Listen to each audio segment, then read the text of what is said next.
Então, mais uma vez, boa tarde a todos.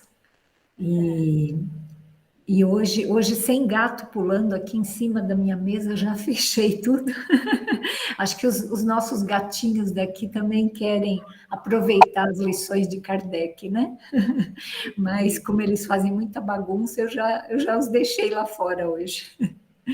E hoje, na verdade, é um dia muito especial, né? Porque hoje é sábado de Aleluia, né? Amanhã é Páscoa, e coincidentemente nós estamos na parte do Livro dos Espíritos, falando da reencarnação. A gente está justamente falando isso. Então, eu acabei até saindo um pouquinho assim da sequência estrita do Livro dos Espíritos, para a gente conversar sobre um tema bem interessante, que é a reencarnação e a ressurreição, né? Porque talvez tenha pessoas que ainda façam um pouco de confusão sobre isso. Então, eu aproveitei que nós estamos falando de reencarnação e aproveitei que hoje é sábado de Aleluia para a gente conversar sobre isso. Então, eu vou aqui compartilhar a minha tela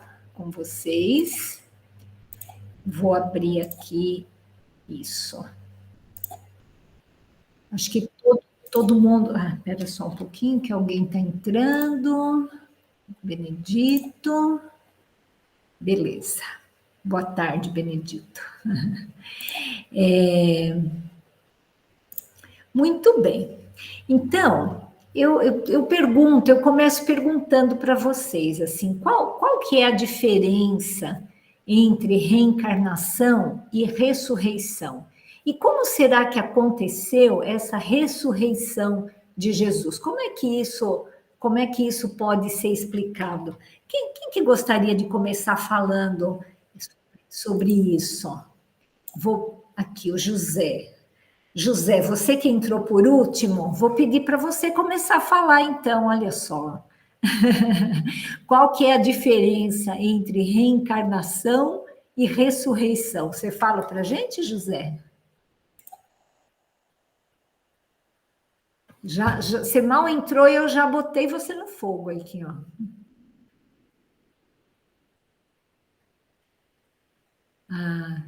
Eu acho que ele não consegue. Aí, ó. Você consegue abrir o microfone, José, e falar para a gente isso? Ou você prefere... Então eu vou passar para o Benedito aqui, que já entrou um pouquinho depois. Não estou Aí, conseguindo José. entrar. Agora José. Aí, então fale, José. Fale qual que é a diferença para a gente entre reencarnação e ressurreição. ainda não deu certo. Não, já deu, já estamos ouvindo você. Já está me ouvindo? Já, estamos sim. Essas perguntas a gente tem que preparar um mês para dar a resposta. Nada, vamos lá.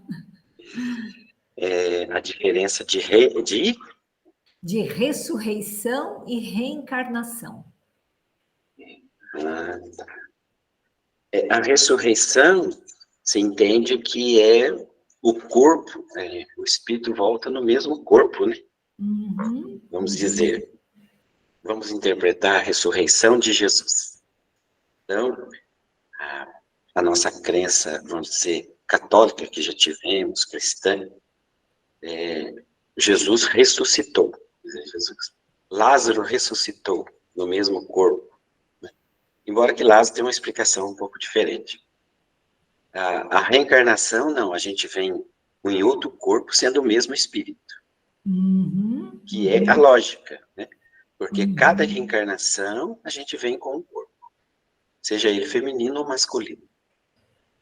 Agora, a ressurreição, se a gente for pensar na explicação de ressurreição, a gente teria que vir o mesmo espírito e o mesmo corpo, que não tem lógica. É isso aí. E aí, mãe, você gostaria de explicar para a gente o que aconteceu com Jesus, assim, como é que ele ressuscitou, ele reencarnou, né, o que aconteceu com ele? Que ele ressuscitou no terceiro dia depois da sua morte. Pelo que eu tenho estudado e também chegado a algumas conclusões, ele não ressuscitou no corpo. Não foi o corpo dele material que ressuscitou, né? Porque isso seria ir contra as leis, as próprias leis, e ele mesmo disse: não vim destruir as leis. Então, isso ressuscitar do próprio corpo pode ter acontecido com o Lázaro, mas não com Jesus. Por quê? Porque o Lázaro ele não estava totalmente desencarnado, né?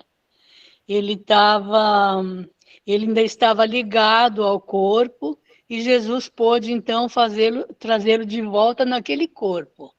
Mas veja, o corpo de Jesus sumiu, desapareceu da onde ele estava, que era num túmulo que foi cedido por um amigo dele, o José de Arimateia. Então, o corpo dele desapareceu e aconteceu tudo aquilo que nós sabemos. Mas eu acho, e eu tenho lido sobre isso, que ele dissolveu o corpo dele, né? Que ele desintegrou o corpo dele para que os fiéis, os então cristãos, os discípulos e os admiradores dele não fossem lá querer cultuar, né?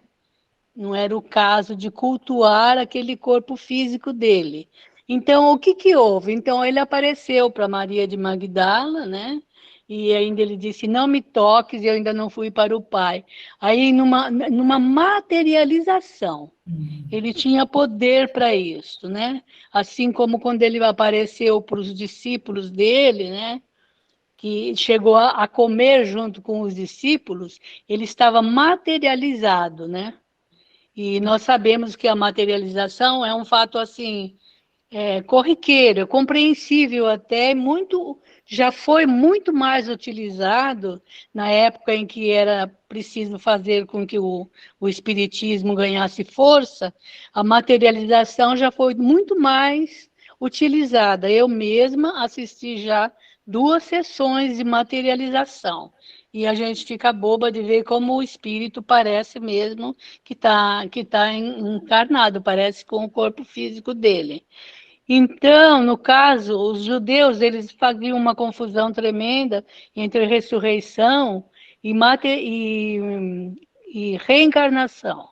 Na verdade, reencarnar é voltar à carne novamente num outro corpo. E ressuscitar é ressuscitar o corpo que está aparentemente morto.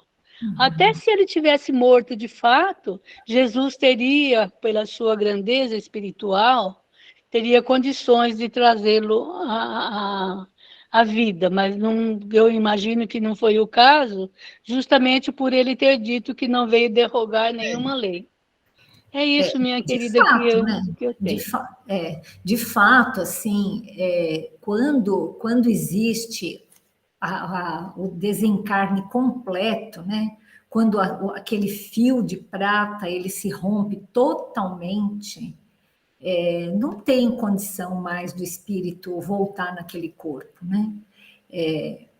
Aí eu vou até perguntar para o Benedito, como que é, Benedito, assim, do ponto de vista médico, explica para a gente, assim, essa questão da pessoa parecer que está morta, mas ela pode ressuscitar. Então, como foi falado aqui, essa ressuscitação é quando o espírito volta ao mesmo corpo, né?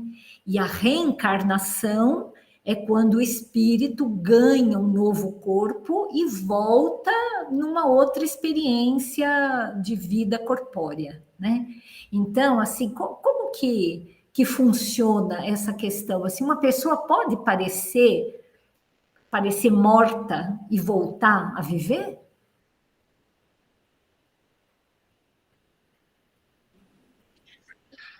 É possível, sim. Existe uma condição clínica chamada narcolepsia,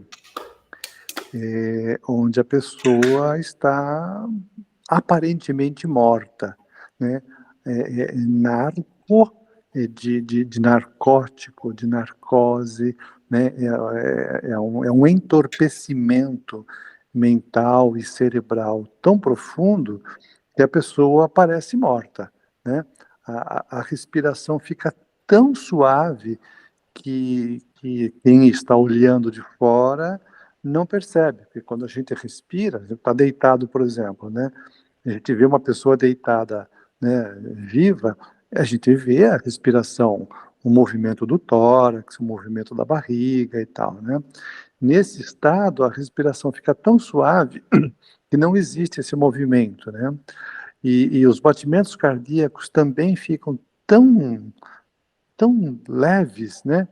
E que é quase que se a pessoa pegar o pulso do paciente, também não vai ter pulso, porque está, né, tá tudo funcionando num estado de muita sutileza, tudo fica muito leve, né? E a pessoa ela tá desmaiada, né? Então, tem todas as características, e fica mais fria também, porque a circulação diminui. Então, se você pegar na pessoa, falar, isso aqui está gelado, já morreu e tal, né? Então, tem todos os sinais de uma pessoa que está realmente morta, né? Mas não está. No fundo, é um estado de entorpecimento cerebral profundo que leva a pessoa a ficar nesse estado, mas ela pode sair desse estado, ela pode se recuperar disso. Provavelmente foi isso que aconteceu com Lázaro, né? Então ele devia ter entrado nesse estado de narcolepsia e aí ele se recuperou, depois passou a crise, né? É uma crise que dá na pessoa, entendeu? Assim como algumas pessoas têm crises epilépticas, por exemplo, né? E fica convulsionando por muito tempo, etc. É uma crise de narcolepsia, e aí passa a crise e a pessoa acorda, volta ao normal. Então, do ponto de vista médico, eu diria dessa maneira, Elaine. Não sei se você quer acrescentar alguma coisa. Perfeito, perfeito. Eu só quero esclarecer para quem tem medo de ser enterrado vivo, que atualmente a medicina dispõe de recursos para saber com certeza se a pessoa está de fato morta ou viva, né, do ponto de vista orgânico, porque mesmo nesses estados de narcolepsia, como o Benedito falou, existe onda cerebral, existe assim, toda uma, né, existe toda uma propedêutica que a gente pode usar, quer dizer, exames tanto clínicos quanto laboratoriais, quanto eletroencefalograma. Então, ninguém hoje consegue, né, assim, se a pessoa tiver num hospital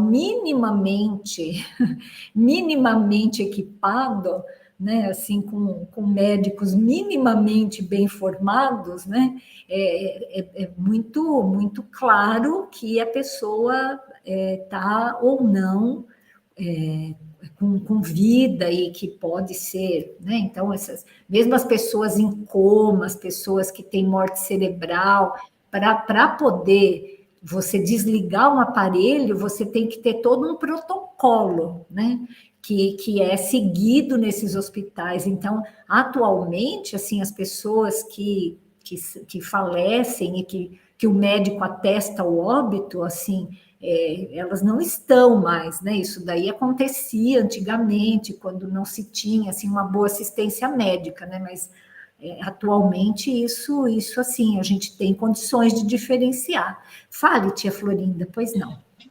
Então, Elaine, você lembra o caso do Sérgio Cardoso? Aconteceu isso, lembra, né? Foi assim que aconteceu. Disse que ele faleceu lá embaixo da terra, mas ele estava vivo quando enterraram ele. Eu lembro muito porque é o nome do meu filho, né, Sérgio Cardoso?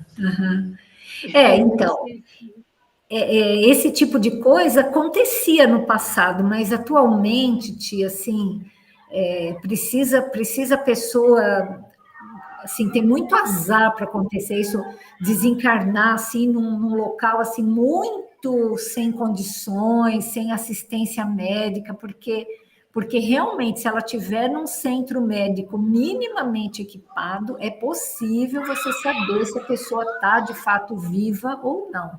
Oi, bem, Sim, pode falar. sim. Eu tenho duas perguntas, eu não sei se vai desviar do assunto, daí, se for o caso, você me avisa, a gente deixa para uma outra ocasião. São duas perguntas, ainda sobre a questão da morte e da ressurreição de Jesus, né? A primeira pergunta é a seguinte, até onde eu saiba, parece que ele foi, depois que tiraram ele da cruz, né, ele foi colocado num túmulo, né? Coberto por um pano, etc. E tinha uma pedra fechando o túmulo, né? E aí no dia seguinte a pedra tinha sido removida, não é? E aí então o túmulo estava vazio, né? Então minha primeira pergunta é a seguinte: se ele desintegrou o próprio corpo, não é? O que faz muito sentido, né? Como que a gente vai entender a remoção desta pedra, né? Por que que aconteceu isto? Quem teria feito isto? Enfim, eu queria entender um pouco melhor essa questão da remoção da pedra, ok? E a segunda pergunta é que a Lourdes falou que Jesus reapareceu para Maria de Magdala, né? E eu quero saber se é a mesma Maria Madalena ou são mulheres diferentes. Maria de Magdala é uma e Maria Madalena é outra, ou é a mesma mulher? Então eu tenho essas duas perguntas, Elaine. Tá. Eu vou responder a segunda, que é bem rápida, é a mesma pessoa. Magdala era uma cidade que ficava nas margens do Lago de Genezaré, que é também conhecido como Mar de Tiberíades, que é aquele lago bem grande que existia ali na Galileia, e ele era tão grande que parecia um mar, né? Então, tinha várias cidades circundando esse lago, e uma das cidades era Magdala. E como ela era muito famosa, era uma cortesã muito rica, muito famosa, ela era conhecida como Maria de Magdala, ou Maria Madalena. Então, assim, Benedito de Botucatu ou Benedito Botucatuense, né? Então, Maria Madalena é a Maria de Magdala. Ficou claro? Então, isso é uma coisa. E a outra coisa, assim, como foi removida a pedra, você sabe, pai, dar alguma explicação para isso? Você tem ideia? Eu não tenho ideia, filha. Nunca vi isso. Mas eu tenho uma ideia de qual é a diferenciação de ressurreição e reencarnação. Eu imagino o seguinte, os judeus sempre falaram em ressurreição. E essa ressurreição era o mesmo que reencarnação, só que não havia esse termo reencarnação. A ressurreição era porque a pessoa iria ressurgir, significa voltar. E eles acreditavam nisso, que toda pessoa voltaria. Acontece que, ao longo do tempo, passando o tempo, por interesses outros, foram mudando porque não se aceitavam isso, que a pessoa iria voltar, né? E ficou essa dúvida. E quando Kardec fez a codificação, ele trouxe esse termo, reencarnar, quer dizer, voltar na carne, o espírito.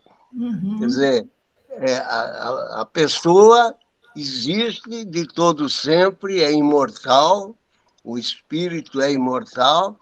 Quando o corpo chega num ponto que já não suporta mais, ele entrega os pontos, o espírito se desliga e ressurge depois em outra ocasião, em outro corpo, e aí então veio esse termo reencarnar. Para mim não tem dúvida quanto a isso. Agora, é uma coisa ilógica, principalmente nos dias de hoje, que as pessoas ainda acreditem nessa famosa ressurreição, quer dizer, o espírito... Voltar ao próprio corpo, né? O próprio corpo, depois de destruído pela natureza, ou aquele que vai para ser incinerado, ele volta do mesmo jeitinho. Quer dizer, quantos milhões e milhões de seres, desde todo sempre, que viveram aqui no nosso passado, vão ressurgir daquele jeitinho um dia. Não caberia mais no mundo. É. Fale, mãe, é isso mesmo, pai. Voltando à questão que o Benedito levantou, o porquê que as pedras foram removidas, se Jesus teria desfeito, né? Como que eu posso falar? Ele tivesse pulverizado o corpo dele, desintegrado, né? Não haveria necessidade disso, né? Então, quando eu estava fazendo escola lá na Aliança, lá na Genebra, a gente falou muito sobre isso. E há várias versões sobre o porquê essas pedras foram removidas. Uma das versões foi que era para dar a ideia da não existência da morte, né, do túmulo vazio. E haveria necessidade de que uma coisa muito forte provocasse isso nas pessoas. Isso foi uma versão. Então, como para o plano espiritual, eles podem neutralizar o peso. Hoje em dia, no espiritismo, acontece fenômenos de transporte. Nós vimos no início do espiritismo mesas pesadíssimas mesmo, que ficavam volitando no ar. Então, a espiritualidade tem condições de remover, né, o peso, neutralizar o peso. Isso é uma das coisas que se falou lá nessa escola. Outra coisa que se falou também era o seguinte: corria o boato de que os sacerdotes do templo estavam planejando roubar o corpo de Jesus para esquartejar. E para o judeu, né, para os hebreus, a pior coisa que existia era esquartejar um corpo, porque eles acreditavam piamente na ressurreição. E eles iam precisar desse corpo intacto para fazer a ressurreição. E havia corrido esse boato, né, que eles estavam planejando entrar no túmulo altas horas da noite para remover, para tirar o corpo e fazer o que eles queriam, né? O esquartejamento, que seria péssimo, seria uma humilhação a mais ainda para os judeus. Então, os amigos de Jesus, e Jesus tinha amigos muito influentes nessa época, um deles foi o próprio José de Arimateia, que era do templo, ele fazia parte do Sinédrio, né, que era o tribunal judaico. Então, eles teriam reunido muitas pessoas também influentes, teriam subornado os guardas, que era a coisa mais fácil de se fazer, né? O suborno por dinheiro, eles se vendiam por qualquer tostão, e eles então removeram a pedra, retiraram o corpo de Jesus dali, né? E enterraram em algum lugar e não falaram para ninguém, muito menos para Maria de Nazaré, que era a mãe de Jesus. Ainda a pessoa que estava falando sobre isso, ele riu e falou assim: se tivesse contado para Maria onde Jesus estava enterrado, no dia seguinte ela estaria lá com um buquezinho de flores. E aí era fácil para os sicários do Sinédrio, lá, por aqueles sacerdotes, né? Irem lá e fazer o que eles pretendiam. Mas, na verdade, essa é uma questão que, na versão do Espiritismo, está inconclusa. Não existe assim, pelo menos eu não sei, não saberia dizer, se existe assim uma conclusão. Olha, o que aconteceu foi isso. Então, eu acho que não tem mesmo, né? Eu nunca li nada sobre assim, a certeza, né, de como o corpo de Jesus desapareceu do túmulo, né? Mas é muito provável que tenha sido para dar, né, assim, seja de uma forma ou de outra, né? Se Jesus ou os amigos de Jesus, né? Os espíritos de luz desintegraram esse corpo, ou se esse corpo foi retirado de lá pelos amigos de Jesus por influência e por intuição desses mesmos espíritos e desapareceu, o que a espiritualidade quis mostrar, né, o que Jesus quis claramente mostrar com isso, é a mensagem do túmulo vazio. Então, assim, essas pedras foram removidas muito provavelmente de uma forma muito pouco usual, é bem provável que tenha sido removidas por fenômeno os mesmos fenômenos que nós conhecemos como efeitos físicos,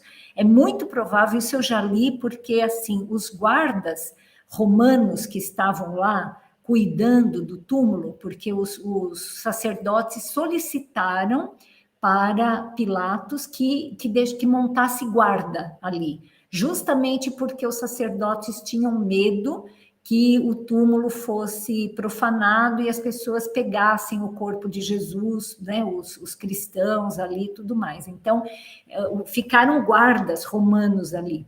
E esses guardas romanos, a pior coisa que podia acontecer para um guarda romano era abandonar o posto de serviço. Isso era sentença de morte.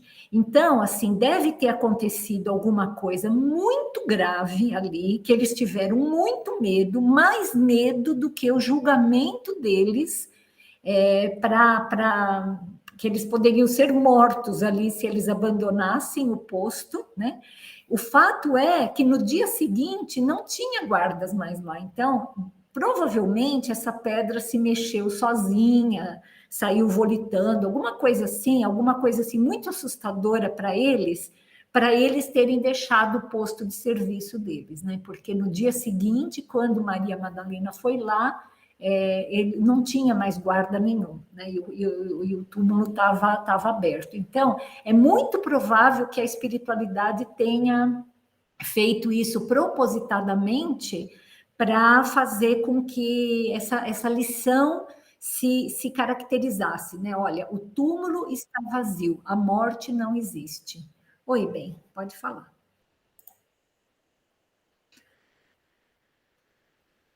Benedito, pode abrir seu microfone e falar. Acho que seu microfone está fechado, bem, isso. Oi. Oi. Uma coisa que eu fiquei me lembrando agora há pouco, do outro assunto, é que eu fiquei muito impressionado quando eu li, porque eu achava que, né, por exemplo, nós estamos aqui encarnados, né, o nosso espírito está, né, dentro do nosso corpo, né, dando vida ao nosso corpo. E eu achava que a morte do corpo acontecia quando o espírito se desligava do corpo, né? O espírito decide, agora eu vou embora, daí o corpo morreria. Eu achava que fosse desse jeito. Mas eu li uma vez, não me lembro exatamente onde, mas era num dos textos de Kardec, que não é assim. Não é o espírito que se desliga do corpo, daí o corpo morre. É o corpo que morre, e o corpo morto, ele libera o espírito. Então, eu fiquei assim muito admirado de saber que é desse jeito que acontece o desligamento do corpo e do espírito. Vocês têm conhecimento disso? Vocês discordam disso? Sim. Como é que vocês veem essa questão? É exatamente desse jeito, e na sequência do nosso estudo, nós vamos estudar desencarnação, que é exatamente isso que você falou. É bem isso mesmo. Mas talvez a gente possa, só um minutinho, mãe, eu vou passar a palavra aqui para Lucinha, para a gente dar chance dela falar também, que ela está muito quietinha aí, e daí depois nós temos algumas coisas para ver que são bem interessantes ainda, mas eu queria que a Lucinha falasse alguma coisa aí, se você quiser, Lucinha. Então, né, na verdade eu estou acompanhando bem, porque realmente são dúvidas, né, que a gente não acaba falando em outras reuniões, ou mesmo se eu estudei, deve ter passado muito rápido, né, que a gente não acabei não mentalizando.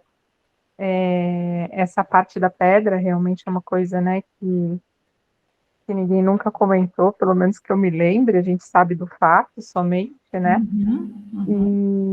E sobre a ressurreição e a reencarnação, essa diferença, né? Eu já estudei, já ouvi, mas é sempre bom a gente estar relembrando, que aí acaba fixando mais na nossa mente também, né? Os ensinos. Isso aí. Mas, assim, o assunto está bem interessante. Que bom. Então tá, fale, mãe. Depois que você falar, eu vou dar sequência aqui, porque, na verdade, existe uma outra definição de ressurreição. Tchan, tchan, tchan, tchan.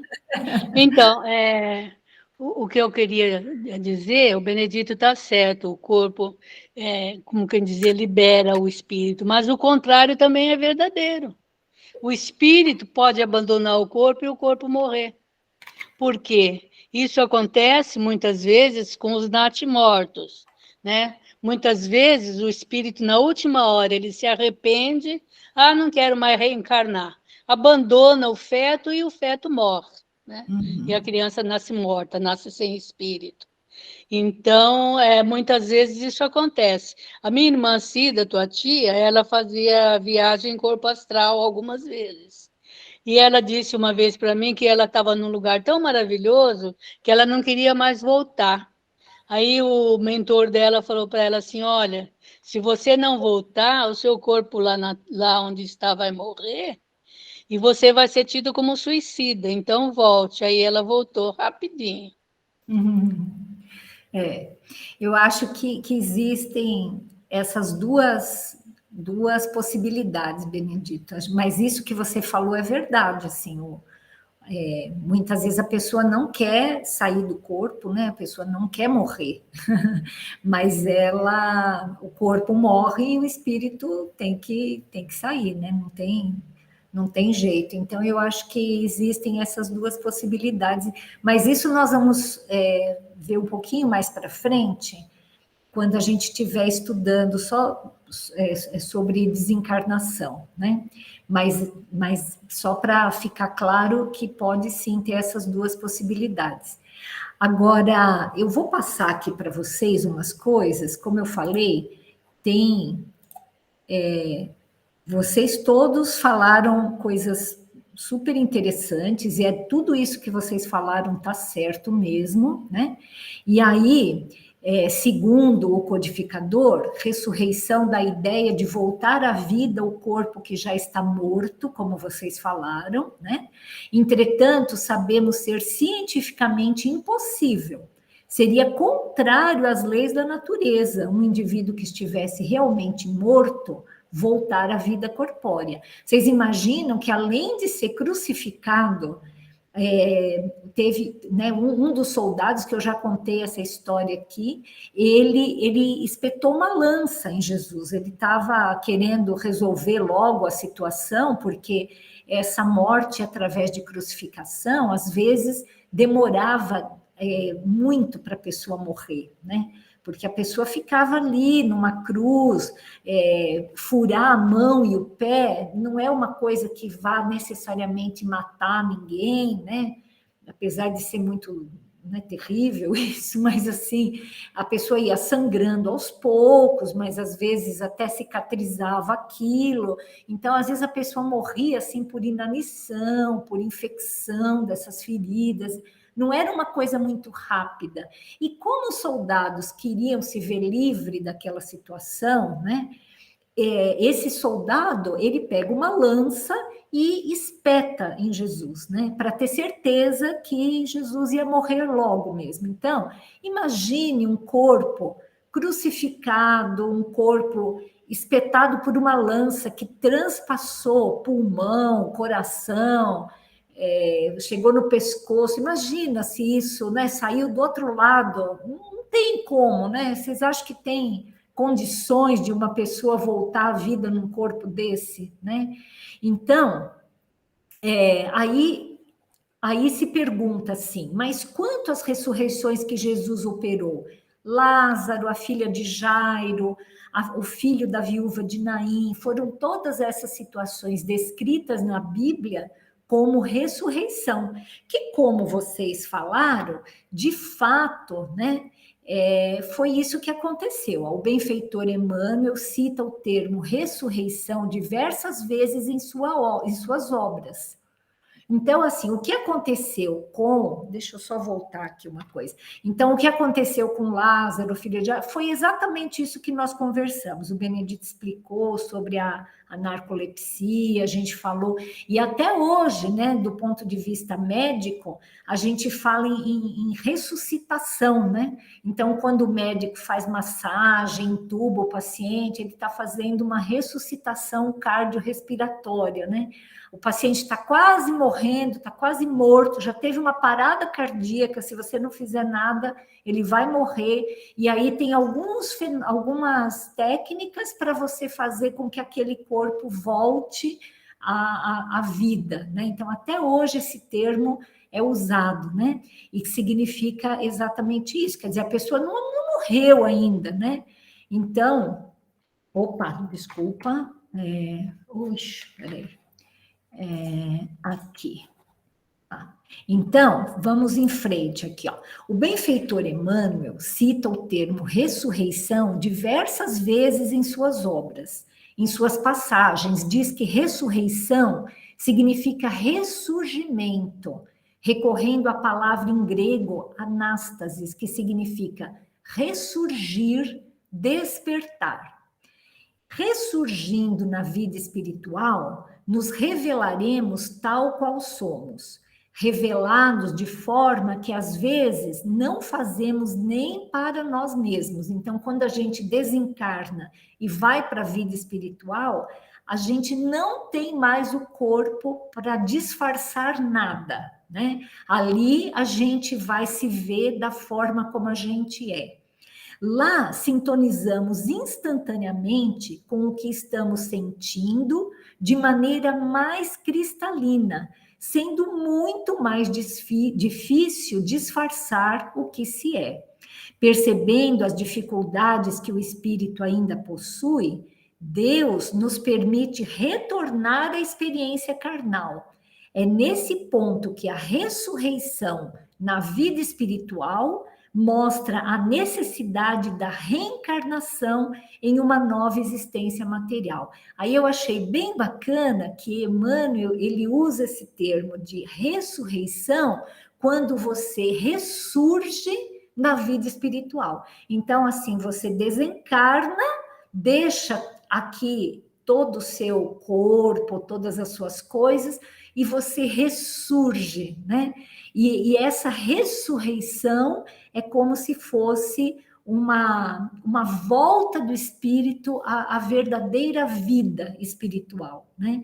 Quando então ele vai fazer um balanço, ele vai perceber tudo que ele poderia ter feito e não fez, e Deus, na sua infinita bondade, permite a ele uma nova reencarnação. Ele ganha um corpo novo, né?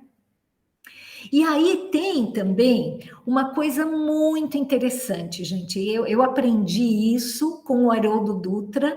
Para quem não sabe ainda, o Haroldo Dutra faz uma live e fica gravado isso sobre as cartas de Paulo.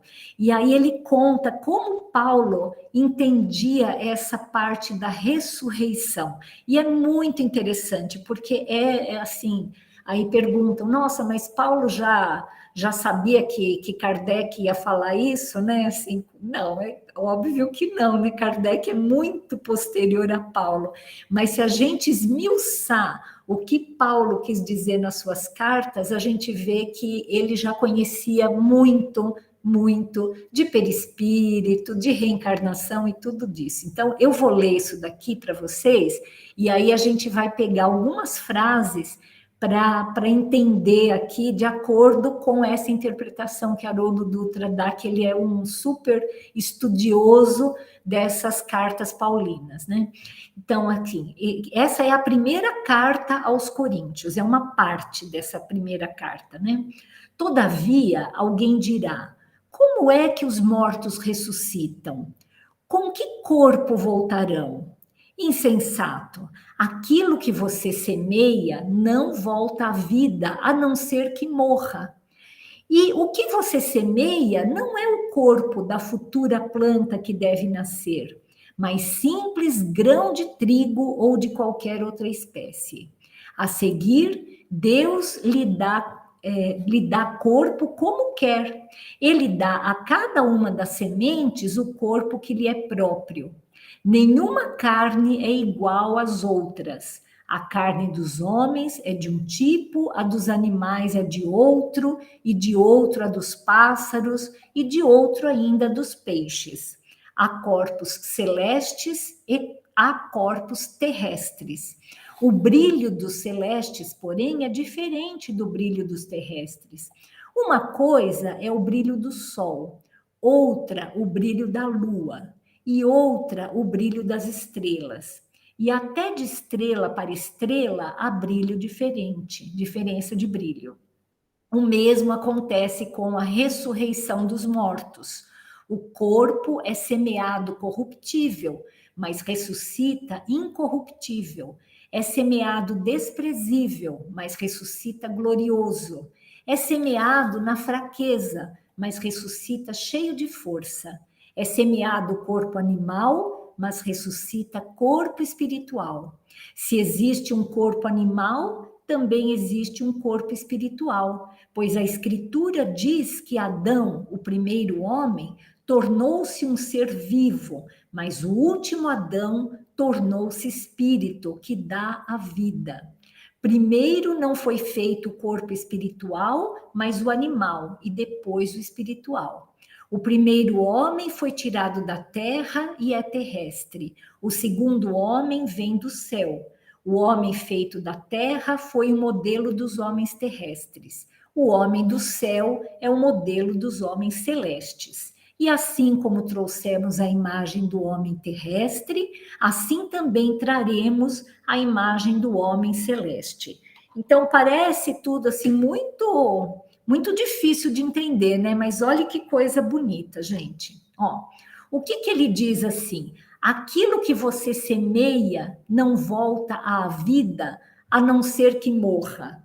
Como que a gente entende isso? Assim, quem que gostaria de dar uma ideia? Assim, ó, aquilo que você semeia não volta à vida, a não ser que morra. Vejam que assim, o que acontece com uma semente na terra? Ela não morre para poder depois brotar, né? Então, é uma coisa bem bacana, assim, que nós precisamos morrer no corpo para que nós consigamos brotar no espírito, né? A própria prece de Francisco de Assis não fala isso, né? Que é justamente na morte do corpo que nós nascemos para a vida eterna, né? Ou seja, assim, a gente precisa de fato morrer, né? Deixar o corpo aqui para que essa sementeira volte à vida, né? Volte à vida real, né?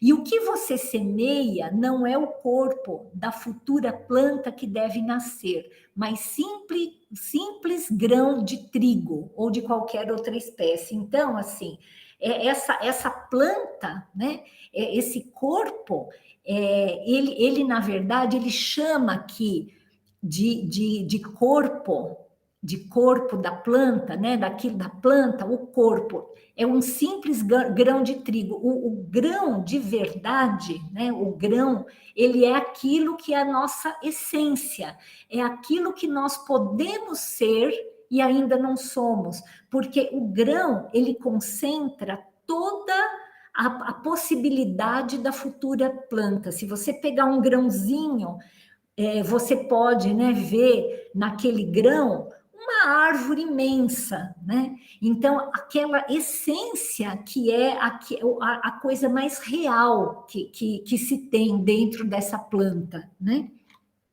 Aí ele fala, ele dá a cada uma das sementes o corpo que lhe é próprio, ou seja, essa semente, esse grãozinho, ele vai ter o corpo que ele precisa para aquela envergadura terrena, né?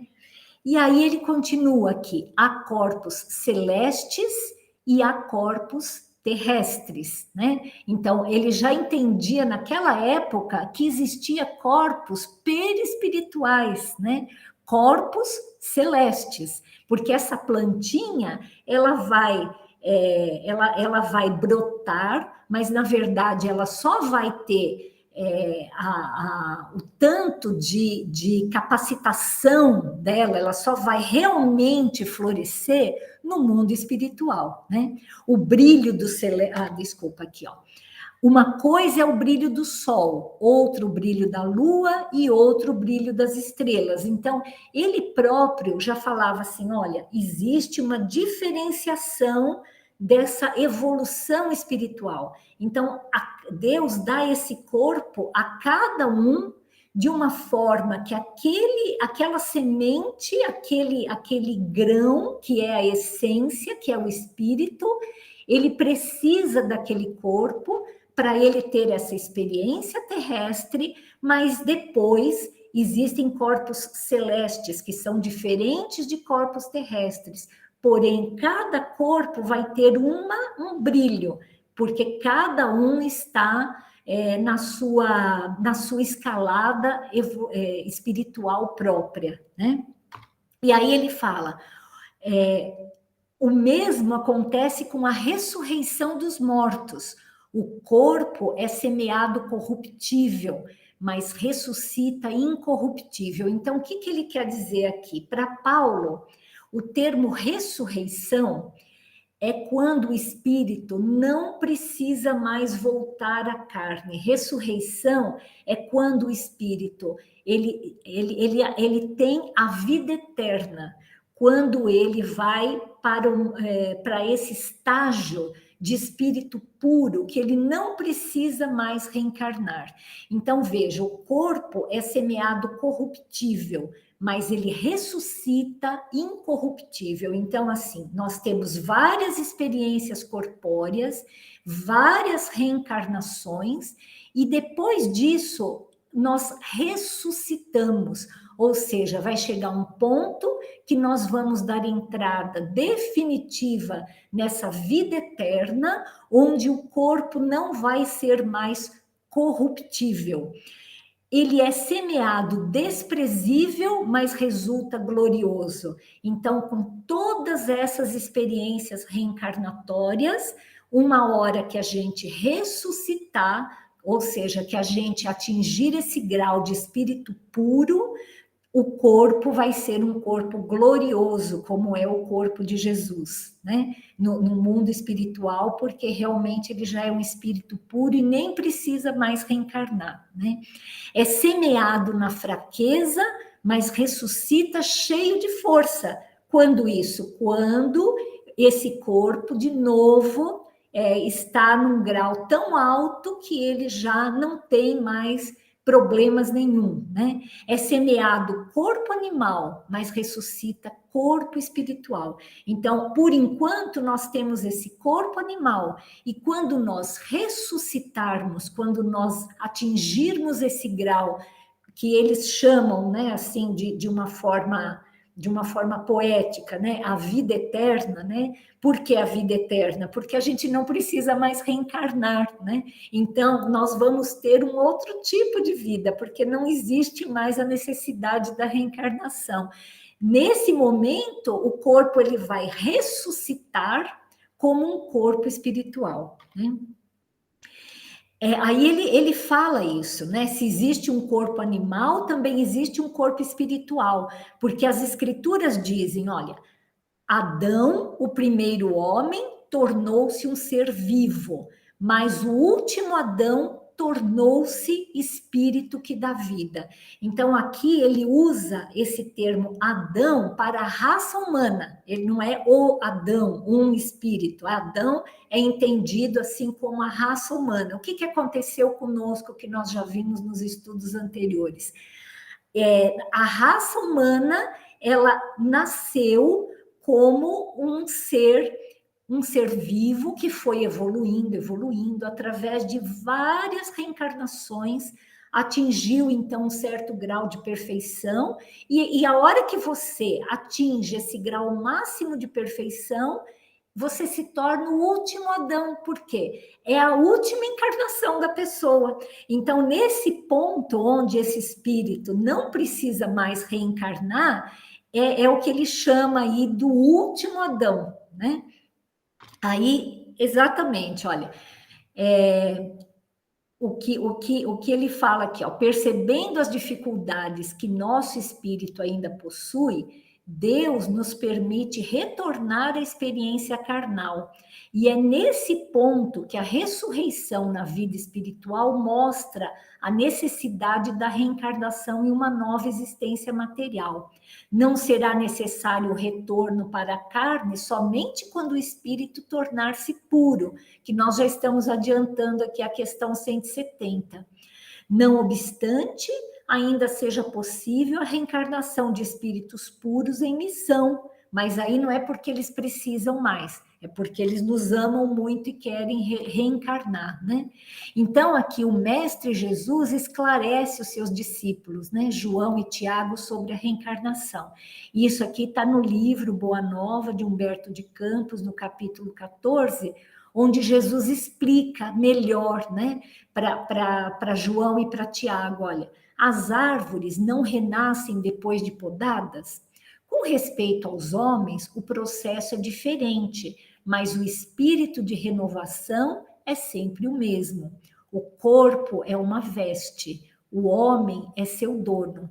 Toda roupagem material acaba rota, porém o homem, que é filho de Deus, encontra sempre em seu amor os elementos necessários à mudança do vestuário. A morte do corpo é essa mudança indispensável, porque a alma caminhará sempre através de outras experiências até que consiga a imprescindível provisão de luz para a entrada definitiva no reino de Deus, com toda a perfeição conquistada ao longo dos rudes caminhos. Então, essa entrada definitiva no reino de Deus é que Paulo chama de ressurreição. Então, existem várias formas de nós espíritas identificarmos essa palavra ressurreição. Primeiro, dessa forma errônea, né, como todos vocês falaram, que é imaginar que o espírito volta no mesmo corpo, né? Que isso a gente já viu que não é assim, que isso é impossível. A segunda forma de se identificar essa palavra ressurreição, de acordo com Emmanuel, é essa que você ressurge no mundo espiritual depois de uma encarnação, e onde você vai conseguir ter uma visão muito mais ampla do que você tem enquanto encarnado.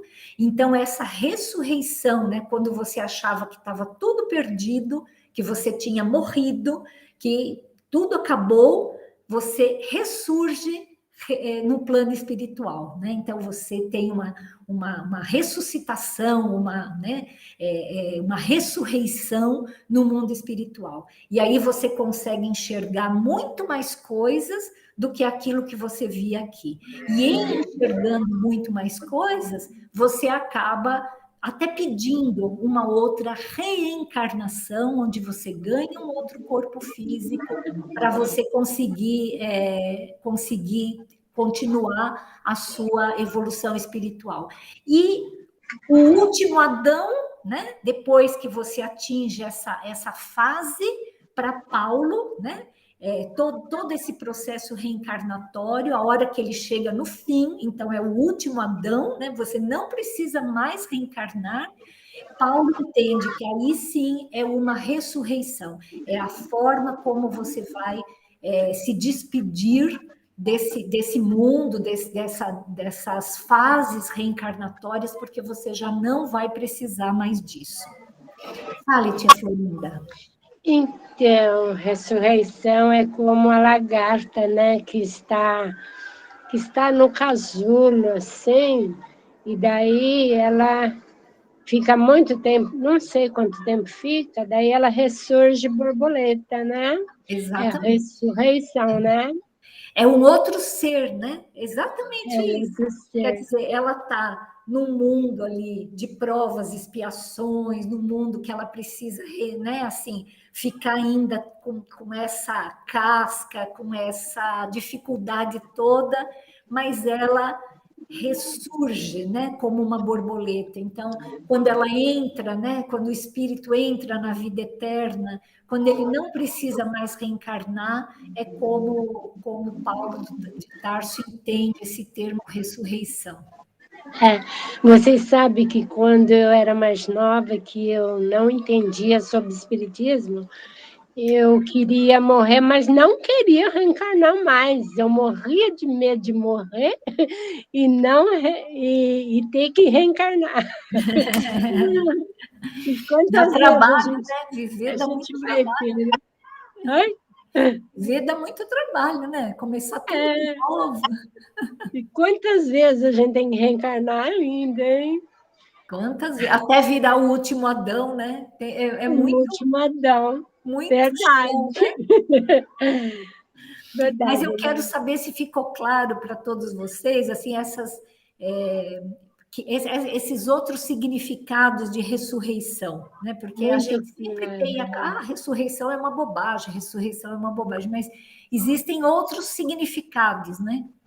Gostei demais da sua aula hoje, foi maravilhoso. É uma bênção de Deus você ensinando, esclarecendo nós todos. Só gratidão. A internet e poder ter um Haroldo Dutra também, né? Só gratidão, mas você está chegando. Você já está igual.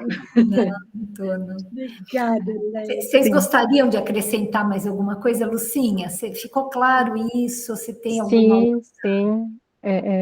Ficou bem claro e, assim, é gratidão mesmo por essa oportunidade de estar junto com vocês, né? Porque a gente vai aprendendo cada dia um pouquinho mais, né?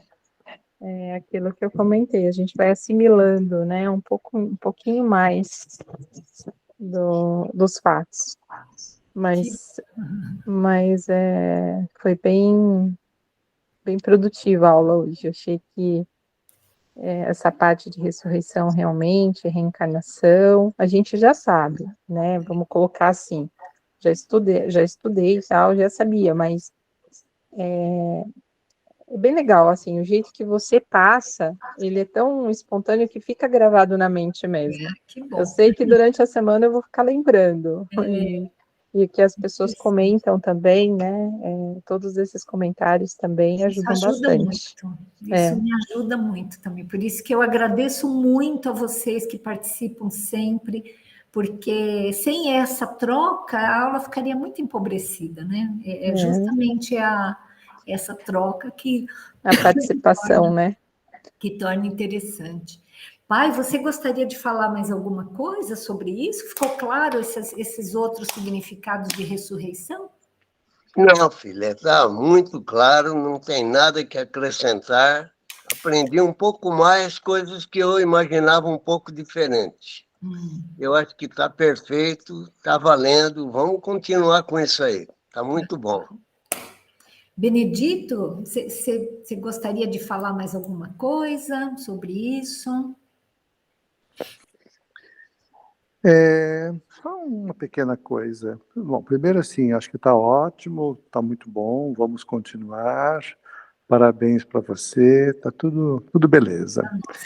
Eu só fiquei com vontade de fazer um comentário quando você estava falando da carta de Paulo, né, do corpo material e do corpo espiritual, do corpo celeste, né, a imagem de que nós vamos construindo, né, esse corpo ao longo da vida, né, das sucessivas encarnações, né, e quando a gente sai do corpo, então a gente perde esse disfarce onde a gente se esconde e aí a gente se apresenta para si mesmo e para os outros de uma maneira mais cristalina, aquilo que realmente somos, né? Nessa altura eu fiquei pensando no seguinte, que isto que surge, né, no mundo espiritual com a desencarnação é o resultado de todas as nossas atitudes, né? É isto que consta no final das contas, né? Então, por exemplo, uma pessoa ao longo de uma encarnação, ela constrói uma casa. Aquela casa fica, isso aqui foi fulano que construiu, fulano que plantou esta árvore. Quer dizer, são ações concretas, ações materiais do indivíduo que ficam como marca da atitude daquele indivíduo, né? E no plano espiritual, aquilo que vai ficar conosco, aquilo que nós vamos levar conosco, são as nossas ações humanas, as nossas ações no nosso relacionamento humano. Tudo aquilo que nós fazemos uns para os outros é isto que nós estamos construindo, essa árvore celeste, essa árvore espiritual, é a soma de todas as atitudes que nós tomamos, né? As boas e as ruins, é claro, aí vai tudo junto no pacote, né?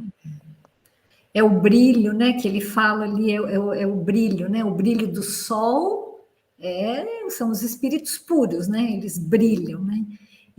Mas o brilho que a gente vai construir desse corpo espiritual vai ser proporcional a isso que você falou mesmo, sem dúvida. José, comente mais alguma coisa para a gente que você queira aí, por favor. Não, eu não vou comentar nada. Hoje eu só aprendi, e aprendi muito. Quero agradecer a todos, e principalmente a doutora, por essa aula de hoje. Eu aprendi muito mesmo. Quero agradecer a todos. Bom, pessoal, eu que agradeço muito a vocês. Infelizmente, a semana que vem nós não teremos estudo, eu tenho uma jornada médica que eu vou ter que participar, e aí não vai dar para eu estar em 2 lugares ao mesmo tempo, sou muito inferior, não consigo ainda fazer o que Eurípides Barçanufo fazia, então eu não vou conseguir estar nesse horário a semana que vem aqui. Então eu encontro vocês daqui a 2 sábados para a gente dar sequência nesse estudo, falando um pouquinho mais de reencarnação, tá bom? E eu desejo a todos uma excelente Páscoa e gostaria, assim, de elevar o nosso pensamento a Jesus e agradecer infinitamente a esse mestre tão querido que se doou desde sempre. Eu ia falar desde o seu nascimento, mas foi muito antes disso, né? Jesus, o nosso governador espiritual do planeta, que sempre trabalhou pelo nosso crescimento espiritual desde que nós éramos apenas um cisco, menos do que um cisco.